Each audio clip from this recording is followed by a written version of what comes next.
He leads us all the way, playing proper football, the Sheffield United way.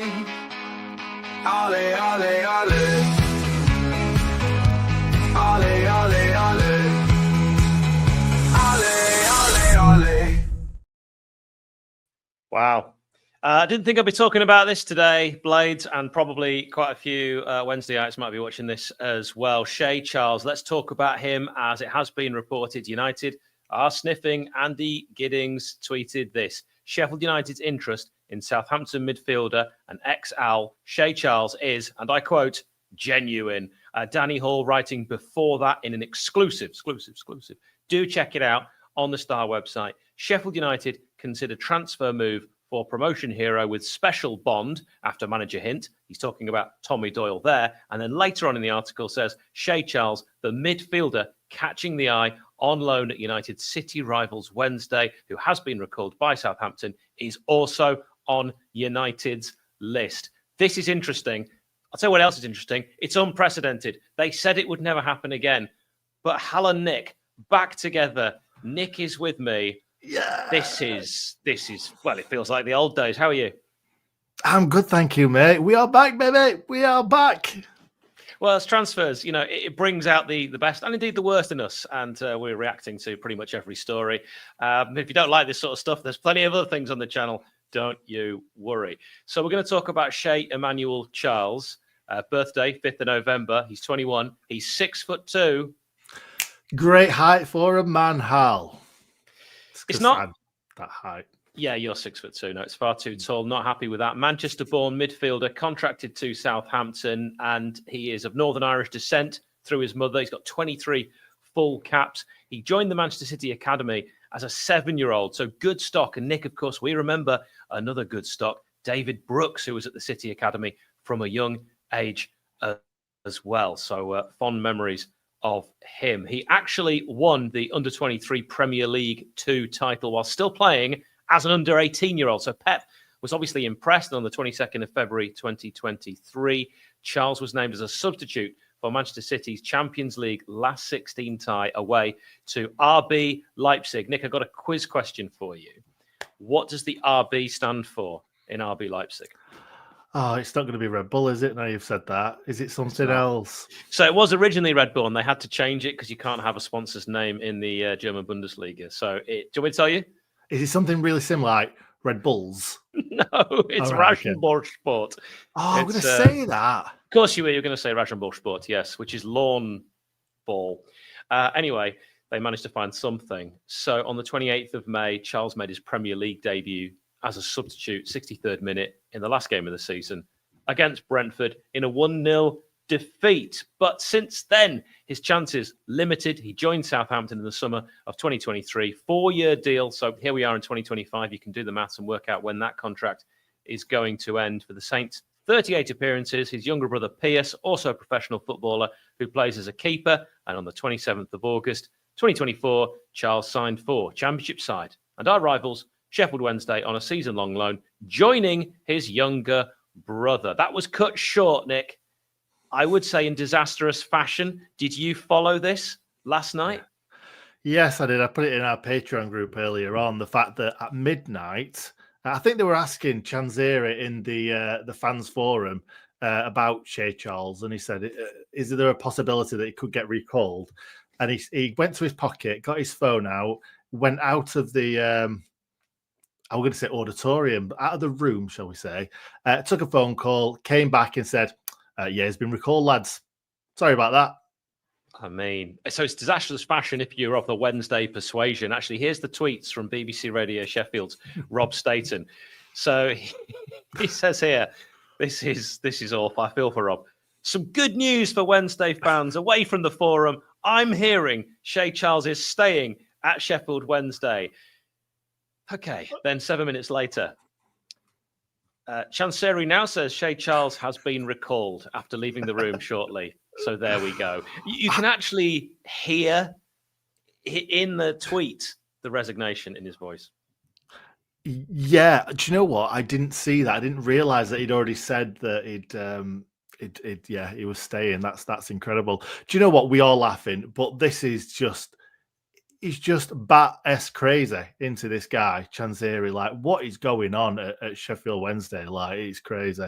And the amount of people that have given Prince a hard time over the years, and the new owners as well. The new owners are getting stick too for not signing players, like as well as everybody else. I want us to sign players as well. But stuff like this, I'm so glad it didn't happen at United. Yeah, I mean, it is a thing for me when I think about what's going on with the transfers at the moment. I'm not panicking. I will panic the day after the transfer window is closed if we've made no signings.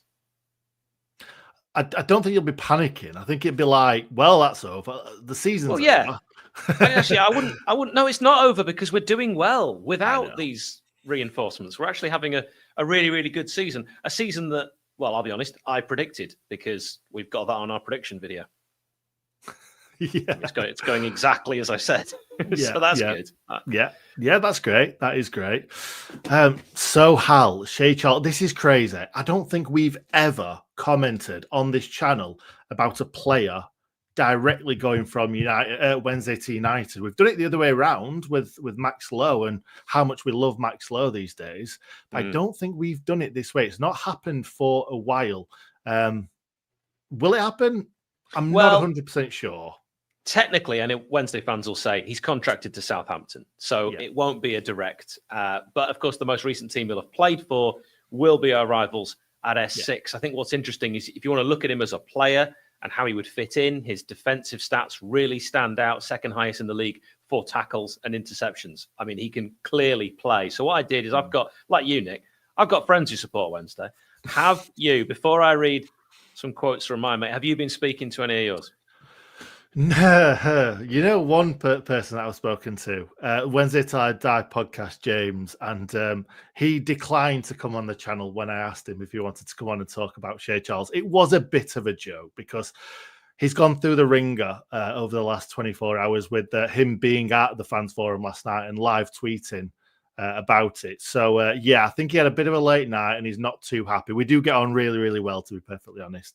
But he is a Wednesday fan. I've heard from so many of my other mates that are Wednesday fans, how good Shay Charles is. And this is kind of in the lead up to the Sheffield derby. It wasn't recently, because if we ask them now, they'd probably be like, nah, he's rubbish. We never liked him anyway. They love this guy. And if we manage to get his signature, whether it be on loan or something a little bit more than that, I doubt that'd ever happen. But he's a very, very good professional footballer at the age of 21. Loads of Northern Ireland caps as well, which just shows how good they really kind of think he is at 21. So, it would be a ridiculous signing this for many reasons. Well, Wilder's been an admirer. We heard about, we were linked with this name in the summer. Maybe it's just a case of don't want to use up all those loans. I do believe it would be a loan if it was to happen. So I spoke to Chris, who's a Wednesday season ticket holder, said of Charles, played as a CDM, as the kids say these days, a defensive midfielder.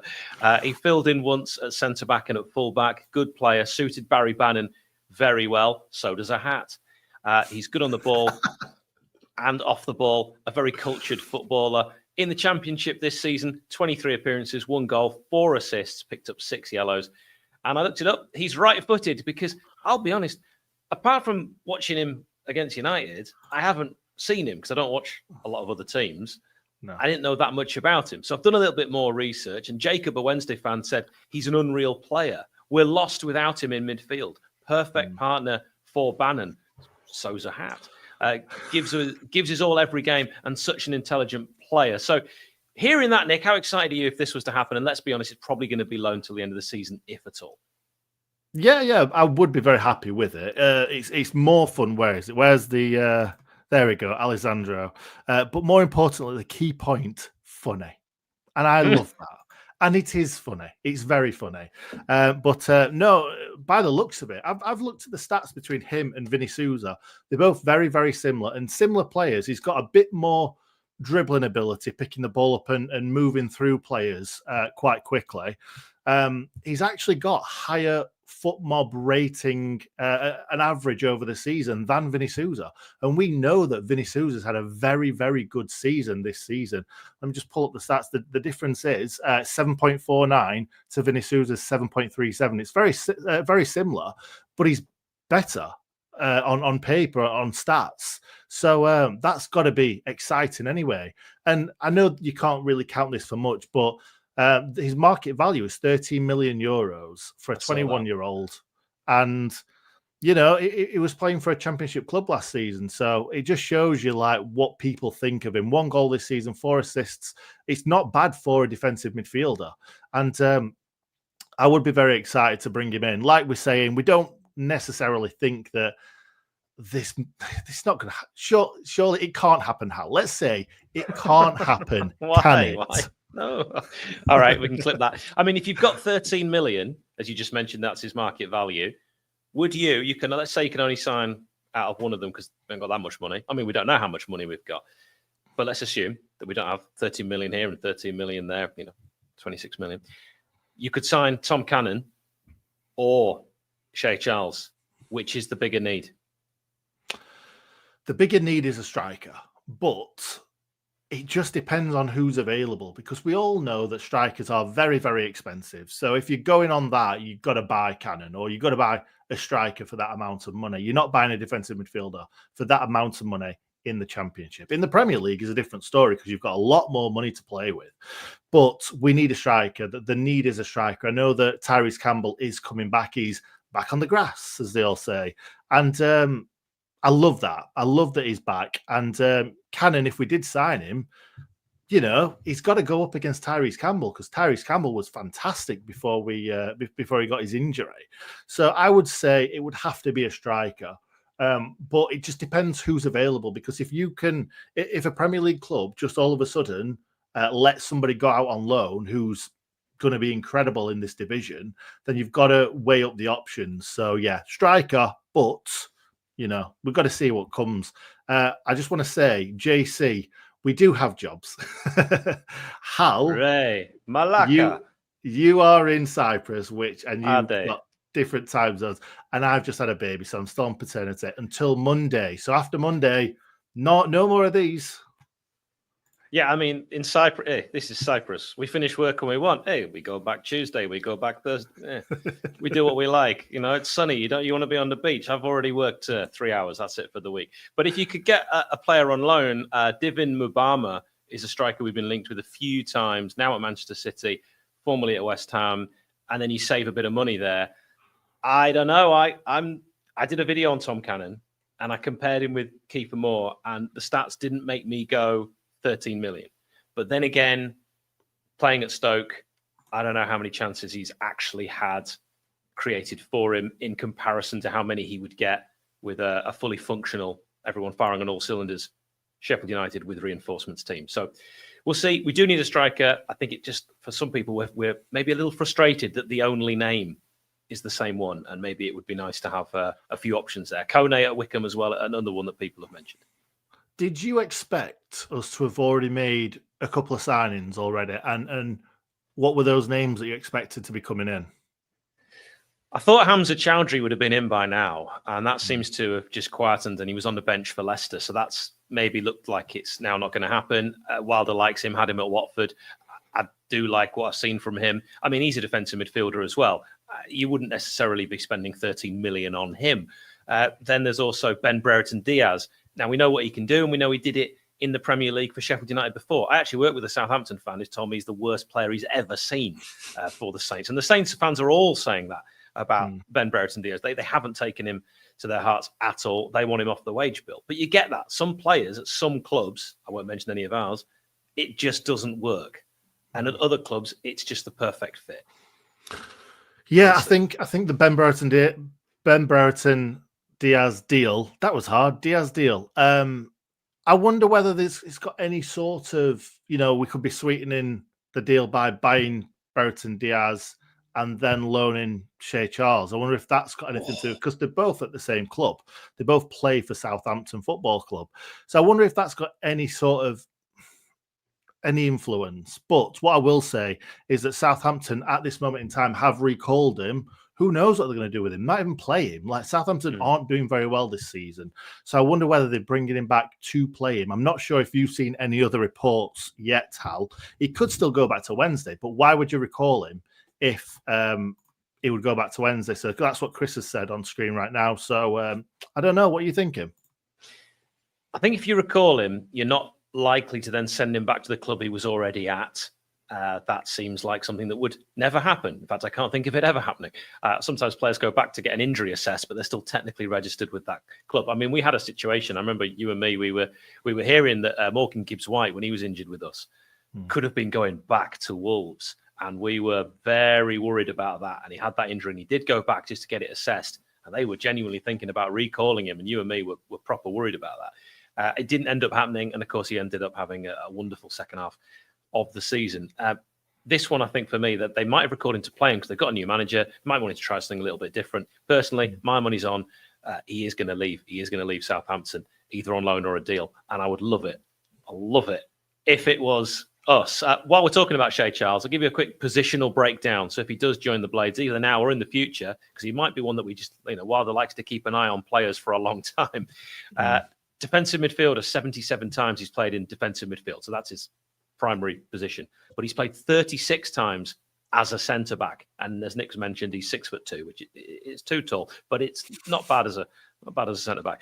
14 times he's actually played further forward, central midfield. He's played 11 times as a right back, once as a left back. He has also played on the wing, left midfield and right midfield, once a piece. So, do you think, Nick, he would actually complement Vinny Souza? I don't know, you see, because we've not had two sort of, like Ollie likes to say, defensive destroyers in the midfield. I've used that twice already, and I think I've used it right both times. That's unheard of for me.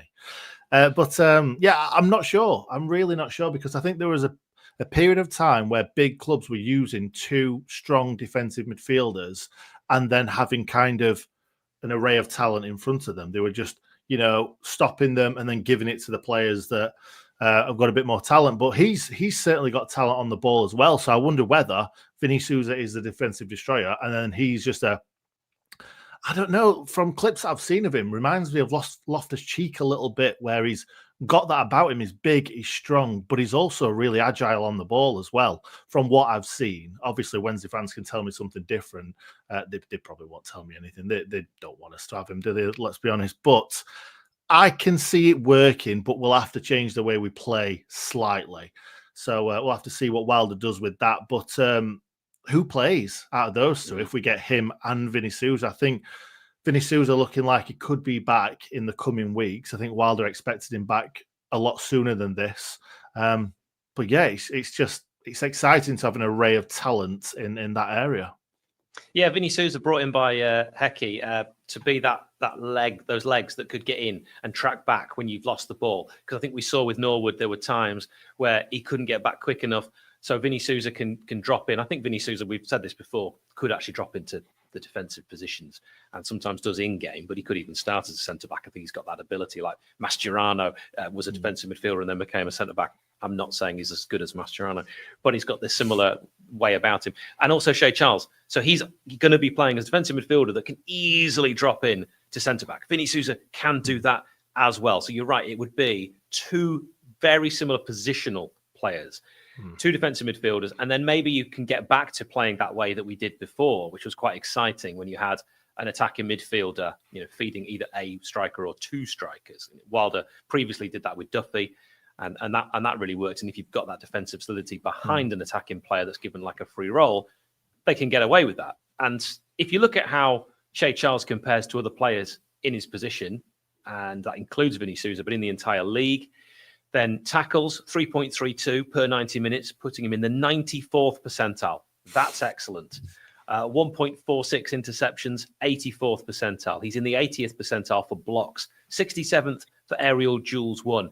Other areas he excels at, progressive carries. He does have 79.4% pass completion rate. He scores highly with key passes, dead ball passes, and rather surprisingly, apparently he's very good at crosses, which didn't expect to see that on the stats. But you can only get so much from stats before someone shouts nerd, and they're quite right to do so. So I'm always about the eye test, and I want to see more of this guy. Hopefully in a Blade shirt. Yeah, same for me too. I like an eye test. I'm not really a stats man. Ollie's the stats man of the channel. Actually, no, that's literally Adam's name, isn't it? But we've not seen him on the channel for a very, very long time. It might be worth. Do you know what I'm going to say? Actually, just before I move on, I was going to say he kind of reminds me of an amalgamation of both Vinny Souza and Arblaster, where Arblaster can pick the ball up and just nip in between a couple of players, but he's also big, strong. Don't get me wrong. I watched him at Bramall Lane, not eagle-eyed. Don't get me wrong, because I was watching our players eagle-eyed, not their players eagle-eyed. But he didn't strike me as somebody that, do you know what, we need to get in. But defensive midfielders quite often don't, unless you watch them for a long period of time. So if anybody did watch him that much in the Steel City derby, let us know. And if there's any Wednesday fans out there watching this video or in the comments, just make sure you tell us what's good about him, because I think we've covered the best parts of him, to be perfectly honest. I don't know what his weaknesses are. The only thing that I saw was that he gives the ball away in dodgy positions, but I can't remember where I saw that. I saw it on Twitter by somebody, so I can't really give you the kudos or the non-kudos, because it's not a very nice thing to say about someone. But it might be worth just bringing up Lee Pitts and talking about Doyle for a second, because I know you touched on it a little bit early, didn't you, Hal? But it might be worth going into a little bit more about it. I mean, we all know about Doyle, what he can offer. I've got to say, since he left United, I don't think his career's gone the way we all thought it was going to go. And actually, that can all be about your next move needs to be your best move when you've had a good loan. We know this. I think Doyle would have been very, very wise to actually come back to United. We wanted him to come back to United. He was already loved there. He'd have been riding the crest of a wave. He'd have been forgiven a few bad performances. But when you go to a new club and you've had a really successful loan spell, and this is very similar to Shay Charles, there is an expectation for you to just continue that on. And it's very, very difficult because he was taking that step up. Wolves are very competitive midfield. I think other areas at Wolves are weaker, but the midfield is probably one of their strongest, particularly at the time he went, probably one of their strongest areas. So a little bit difficult for him. I would be surprised, though, with what Wolves are going through. You know, they need all hands to the pump. They're desperately trying to stay up. If they were to let someone go that can actually do it all, because he's the archetypal box to box. He can drop back and defend. He can also fire one, as we saw against Blackburn Rovers, into the roof of the net. So I would be surprised, but boy, did I love Doyle, and it'd be great to be reunited with him. But you can never have too many midfielders. We've seen Ollie Arblaster get injured, Vinny Souza get injured. Successful teams have options, and I'd really think Shay Charles would, now that we've been linked with him, be right up there, probably top of the list. But I don't know who's top of Wilder's list. I love how, like, when Wednesday fans were absolutely bigging him up and we were like, who's this guy? Who's this guy? And now we are waxing lyrical about the man, now that he's not going to be a Wednesday player, and it's possible that he could come to Bramall Lane. But in regards to Doyle, I always liked Doyle. I'm not sure how he fits in this team. I know Ollie Arblaster, I think that would be the position that he possibly fills. But I don't know. I always rated him, but I never thought he grasped it off Norwood, that spot. But I don't know. I wasn't a massive Tommy Doyle fan. And like you said, he scored that one goal against Blackburn. No, I wasn't. It's just an opinion. Like, I thought he was a good player, but right now, I think there are better players out there for us. I'd love to see him back, don't get me wrong. But I just don't agree. I think we got it wrong. You know my thoughts on this. When we had the choice, really, we did have the choice of McAtee or Doyle. It was Doyle for me. If we could have got two of them in the Premier League, dogs of war kind of player, rather than McAtee, who's just the sublime technical genius that he is with the ball at his feet. But that's not what you need when you've hardly got the ball. I agree, because Doyle does feel more like a Sheffield United player, as in he'll get stuck in, he'll do the hard running, and he's also got a ping on him as well. So don't get me wrong, I do like Doyle, but I didn't necessarily want him back when everybody else was waxing lyrical about him, getting him back in the Premier League, because I think Doyle is a top end Championship player. But I don't know if not that he wouldn't hike the step up, but I don't think he would be that player that we would need. Well, we've covered Shay Charles from Manchester, 21 years old, Manchester City Youth Academy. Tommy Doyle, 23 years old, from Manchester, Manchester City Youth Academy. On Shay Charles, the final things that I heard about him from Wednesday fans, it'd be a shame if I didn't get a chance to mention them. Heard he's got very good stamina, fit, naturally fit player, composure, team player, works very hard. We already know about Tommy Doyle. Let us know if you would agree or disagree with what Nick said. Nick, your closing thoughts. I think at the moment we're talking about a lot of players because it's a bit of not a scattergun necessarily from Wilder or whatever, but I think they're putting a lot of feelers out there for certain players, which you've got to do. And in this day and age, everything gets picked up on. Like somebody's agent, Tommy Doyle's agent, will know that something's coming for him. He'll be throwing it out there, trying to see if he can get more money for his client or get him, because they get paid for when these players move, and sometimes it's not always the players' thoughts at their best interest. But I think at the moment there's a lot of these players that are getting spoke about, and that's because we're just putting a lot of feelers out there, trying to see who we can get for the best money. Like you said earlier, and I don't think it's necessarily we should be worrying right now. Wilder is just trying to find the perfect players for the perfect amount of money so that we can bring in as many players as possible. Because you know what sort of owners do? They'll be like, you're allowed this much amount of money, this much wages to bring players in January. Go and try and get what you need to get promoted. And I think that's what Wilder's doing right now. So the good owner does. Some owners say, well, they haven't brought me a list, so I'm not doing anything. Thank you very much for watching. This will also be available as an audio podcast as well if you haven't already checked that out. He leads us all the way, playing proper football, the Sheffield United way. Ole, ole, ole.